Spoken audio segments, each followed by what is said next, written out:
हाय आदाब सलाम नमस्कार सत श्री अकाल। मैं रोशन कुशवाहा और आप देख रहे times of Sitamarhi. Times of Sitamarhi में आपका स्वागत है। मैं बात कर रहा हूँ बिहार की राजनीति की और एक बार फिर मैं आज बात करने जा रहा हूँ सीमांचल की और सीमांचल के उस कद्दावर नेता की। आप देख रहे हैं स्क्रीन पे वीडियो चल रहा है। एक्चुअली ये सीमांचल के जाने माने पत्रकार है। मास्टर मुजाहिद साहब से जो बातें की उन्होंने और वो बातें निकल के आई है, जो फाइनली खबर आया है, जो मैं कहते आ रहा था आपको कि भैया मास्टर मुजाहिद अब शुरू जब से जेडीयू छोड़कर आए हैं तब की दो ही ऑप्शन कोचाधामन की जनता बताती है, आरजेडी और एमएम। उसमें सर्वे करवाए मास्टर मुजाहिद साहब तो 60%, जी हाँ मैं आपको सुनवाऊंगा, 60% लोगों का कहना है कि आप ऑल इंडिया मजलिस इत्तेहादुल मुस्लिमीन में आइए। जैसा कि आप सबों को पता है, मास्टर मुजाहिद आलम जिन्होंने एनडीए का दामन यानी नीतीश कुमार का साथ छोड़ने के बाद से लगातार अवाम के बीच जाते हैं, अवाम से मुलाकात करते हैं और अवाम से मिल करके उनसे उनका फीडबैक लेते हैं। लेकिन उनका जो अपना सर्वे, मैक्सिमम लोगों का कहना है कि आप जिस राजनीतिक दल से चुनाव लड़ेंगे हम आपके साथ हैं। लेकिन दूसरा पहलू ये भी है कि जब दो पार्टीज की तुलना की गई, यानी AIMIM और आरजेडी की तुलना की गई, जब अवाम से कोचाधामन की जनता से पूछा गया कि मास्टर मुजाहिद के लिए बेहतर कौन है, AIMIM है या फिर आरजेडी है, तो उसमें तकरीबन गालिबन 60% लोगों ने कहा कि नहीं, आपके लिए AIMIM जो है बेहतर है। जी हाँ, वहीं पे 30% लोगों का कहना है कि आप आरजेडी में आइए और 10% लोगों का कहना है कि आप निर्दलीय लड़िए या जहाँ मन है वहाँ जाइए। लेकिन कोचाधामन की आवाम जिस तरह से मास्टर मुजाहिद साहब को कहा कि आप ऑल इंडिया मजलिस इत्तेहादुल मुस्लिमीन के लिए सबसे परफेक्ट है, तो कहीं ना कहीं वो सोचने पे मजबूर हो गया। अब कहा जा रहा है 15 से 20 दिनों के अंदर वो पत्ता खोल देंगे कि आखिर किस पार्टी में मास्टर मुजाहिद साहब जाएंगे, क्योंकि आप सभी को भी पता है कि मास्टर मुजाहिद साहब कितना भी निर्दलीय लड़े, निर्दलीय वो जीतने वाले हैं नहीं, और ये कहीं ना कहीं मास्टर मुजाहिद साहब को भी अब लग गया है। इसीलिए पहले के इंटरव्यू में और अब के इंटरव्यू में मास्टर मुजाहिद साहब बहुत सॉफ्टनेस आ गया है।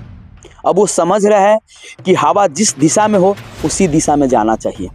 लेकिन जिस तरह कोचाधामन की आवाम 60% लोगों का कहना, क्योंकि उसका खुद का ही सर्वे है, ये कोई दूसरा पार्टी सर्वे नहीं करवाई, जी हाँ मास्टर मुजाहिद साहब का ही सर्वे है और उन्होंने ही कहा। लेकिन बातें तो ये सत्य है कि जिस तरह से सीमांचल में ऑल इंडिया मजलिस इत्तेहादुल मुस्लिमीन का बोलबाला है, जिस तरह से 2020 की अपेक्षा 2025 में इतिहास रचने की तैयारी कर चुके हैं ऑल इंडिया मजलिस इत्तेहादुल मुस्लिमीन, वो किसी से छुपा हुआ नहीं है। अब कहा जा रहा है कि अब ज़्यादा वक्त नहीं लगाएंगे, अभी तक तो पत्ते नहीं खोले हैं मास्टर मुजाहिद साहब कि कहाँ जाएंगे, लेकिन अब संकेत मिल रहा है, जिस तरह से मैं पहले से ही कहता आ रहा हूँ और अभी भी कह रहा हूँ कि अब मास्टर मुजाहिद साहब भी को भी लग गया है कि भैया राजनीति में गीला शिकवा क्या होता है। 2009 की बातें थी जब अख्तरुल ईमान साहब से कहा सुनी हुआ, अब 2009 की बातें को हम 2025 में लेके चलेंगे तो फिर आप समझ सकते हैं क्या होने वाला है।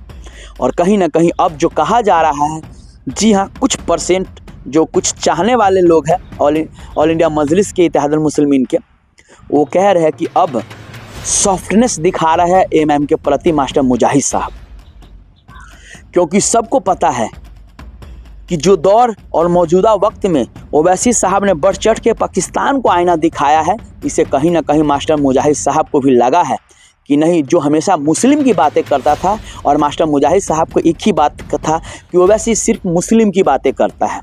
और इस बार जिस तरह से दलितों का रुझान, जिस तरह से जो ढाका विधानसभा में हिंदुओं को टिकट देना, कहीं ना कहीं मास्टर मुजाहिद साहब को लग गया है कि ये सिर्फ मुस्लिमों को टिकट नहीं देंगे, ये सबको टिकट देंगे और सबको लेकर चलेंगे। तो इसीलिए मास्टर मुजाहिद का जो सॉफ्टनेस है वो एमएम के प्रति बढ़ा है। और कहा जा रहा है कि भैया 60% आवाम का कहना है कि आप ऑल इंडिया मजलिस में जाइए, 30% लोगों का कहना है कि आरजेडी में जाइए। आरजेडी कह रहा है, आरजेडी के नेता ये भी कह रहे हैं कि मास्टर मुजाहिद साहब आरजेडी में आएंगे तो उनको MLC बनाया जाएगा, और उस पर मास्टर मुजाहिद साहब साफ कह दिया कि हम MLC बन के नहीं जाएंगे, हम आवाम की वोटों द्वारा जीत कर तब जाएंगे सदन में, हम MLC हमें नहीं बनना है। तो इससे साफ संकेत कहीं ना कहीं मिल रहा है। कोचाधामन से आरजेडी के जो आप समझ ही रहे हैं विधायक है वर्तमान में, उसका टिकट तो कटने वाला नहीं, क्योंकि ऑल इंडिया मजलिस इत्तेहादुल मुस्लिमीन को वो छोड़ कर गए थे और उनका टिकट कटेगा तो फिर आप सोच लीजिए क्या होगा। तो कहा जा रहा है कि मास्टर मुजाहिद को कोचाधामन से टिकट दिया नहीं जाएगा, पहले बात हो रही थी कि इस बार जी हाँ 2025 के विधानसभा चुनाव में अख्तरुल ईमान जो अमौर के विधायक है ऑल इंडिया मजलिस इत्तेहादुल मुस्लिमीन के, वो कोचा धमन से लड़ेंगे। लेकिन जैसे ही मास्टर मुजाहिद साहब इंडिया गठबंधन यानी जेडीयू छोड़कर आए, तब से अख्तरुल ईमान साहब अपना मन बदल लिए और उन्होंने साफ कह दिया कि मैं अमौर से ही इस बार लड़ूंगा। और ओवैसी साहब आए तो बोले ही कि जैसे बहादुरगंज से तौसीफ आलम, ढाका से राना रंजीत साहब और अमौर से अख्तरुल ईमान साहब, ये तीनों लड़ेंगे ही लड़ेंगे। और बाकी आएंगे अभी नेक्स्ट मंथ, तो कहा जा रहा है उसमें और जगह प्रत्याशी का घोषणा होगा। लेकिन जिस तरह से अख्तरुल ईमान ने कोचा धमन छोड़ दिया, मन बदल गया, तो आप समझ सकते हैं। और ऑल इंडिया मजलिस इत्तेहादुल मुस्लिमीन अगले महीने तक यानी जून के लास्ट तक अपना सारा प्रत्याशी वो घोषित कर देंगे बिहार में। और इसीलिए अभी 15 से 20 दिन में मास्टर मुजाहिद साहब भी क्लियर कर देंगे कि आखिर वो कहाँ जाएंगे, क्योंकि अभी तक पत्ता नहीं खोल रहा है। लेकिन ज़्यादातर लोगों का कहना है कि जिस तरह से उन्होंने अपना खुद का सर्वे करवाया है, तो मतलब कि 60% लोगों का कहना है, तो 60% चांस है कि ऑल इंडिया मजलिस में ही जाएंगे। जी हाँ, खैर ये तो वक्त आने पे पता चल ही जाएगा, बस कुछ दिनों की बात है। लेकिन जिस तरह से कहीं ना कहीं ऑल इंडिया मजलिस इत्तेहादुल मुस्लिमीन के प्रति मास्टर मुजाहिद साहब का जो सॉफ्टनेस आया है, इसको लेकर आप लोगों का क्या राय विचार है, सो प्लीज़ आप लोग कमेंट करके ज़रूर बताएं।